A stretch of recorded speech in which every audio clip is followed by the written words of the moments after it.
Saudi আরবের মদিনায় অবস্থিত পবিত্র মসজিদে নববীর প্রখ্যাত কুরআনের শিক্ষক ও কারি শেখ করিম হাসুনা শনিবার ২৫ জুলাই ইন্তেকাল করেছেন। ইন্না লিল্লাহি ওয়া ইন্না ইলাইহি রাজিউন।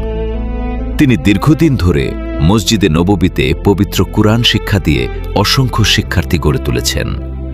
তার অন্যতম বিশিষ্ট ছাত্র হলেন মক্কার মসজিদুল হারামের ইমাম শেখ আল ওয়ালিদ আশ-শামসান। জানা গেছে মরহুমের জানাজার নামাজ পবিত্র মসজিদে নববীতেই অনুষ্ঠিত হবে।